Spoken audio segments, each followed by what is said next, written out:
tadi, tanggal 2 Mei tahun 2023, Presiden Joko Widodo hanya mengundang 6 ketua umum partai politik ke Istana Merdeka. Dikatakan, yang dibahas adalah masalah kebangsaan. Ungkap wartawan senior Freedom News, Asyari Usman. Seperti dilansir eramuslim.com, Asyari menambahkan, kalau benar pertemuan ini membahas masalah kebangsaan, termasuk stabilitas politik dan kondisi perekonomian, mengapa hanya 6 ketum? Apakah ketum Nasdem, ketum PKS dan ketum Partai Demokrat tidak dianggap sebagai bagian dari bangsa Indonesia? Untuk membahas masalah-masalah kebangsaan, pertemuan malam tadi itu tidak boleh partisan. Semua pemangku kepentingan atau stakeholder harus diundang. Pertemuan ini hanya diikuti oleh ketum-ketum yang partainya mendukung keinginan politik Jokowi, yang berseberangan dengan kehendak dia. Tidak diajak, begitu kata Asyari Usman. Mau disebut apa pertemuan yang digagas Jokowi ini? Tambah Asyari, bisakah dikatakan pertemuan kebangsaan, yang membahas isu-isu nasional?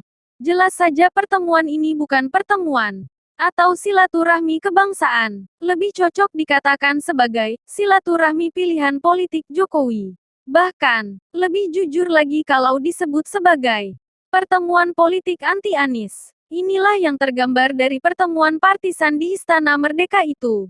Hanya ketum-ketum 3 partai pendukung Anies Baswedan yang tidak diundang, tidak diajak, atau tahu diri untuk tidak hadir karena mereka memang tak sejalan dengan Jokowi. Kalau mau disebut pertemuan parpol-parpol pendukung Jokowi, seharusnya ketum Partai Nasional Demokrat, Nasdem, Surya Paloh, wajib diundang. Kenyataannya tidak. Padahal, sampai hari ini Surya Paloh dan partainya masih pendukung Jokowi. Jadi, sekali lagi, pertemuan ini jelas-jelas silaturahmi anti-Anies. Sebab, hanya para ketum pendukung Anies yang tidak diajak. Mana bisa diklaim sebagai pertemuan yang membicarakan isu-isu kebangsaan? Ujar Asyari, apakah tidak boleh Jokowi mengumpulkan para ketua umum partai yang sejalan dengan keinginan politik dia? Silakan saja. Tidak ada larangan. Tapi, jangan itu diselenggarakan di Istana Merdeka. Istana itu milik seluruh rakyat. Bukan milik Jokowi. Bukan milik 6 parpol saja. Silakan bertemu tiap hari dengan parpol yang pro-Jokowi. Asalkan tidak dilaksanakan di gedung-gedung milik negara. Laksanakan saja di kantor salah satu parpol. Atau di rumah pribadi ketua umum salah satu parpol pro-Jokowi itu. Kita sangat paham mengapa Jokowi melaksanakan pertemuan partisan itu di istana. Sebab, di tempat lain akan kelihatan tidak bergengsi.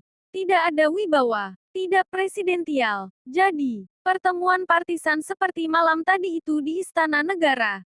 Jelas penyalahgunaan kekuasaan, abuse of power, dan terkesan Jokowi ingin menunjukkan kepada para ketum partai itu, bahwa dia mengumpulkan mereka di bawah pengaruh kekuasaan presiden. Bukan pengaruh Jokowi pribadi. Sekarang, rakyat bisa melihat dengan jelas sikap dan tindak tanduk Jokowi.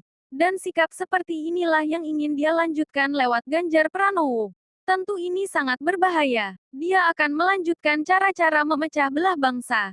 Praktik-praktik seperti inilah yang, insya Allah, akan dihentikan oleh Anies Baswedan.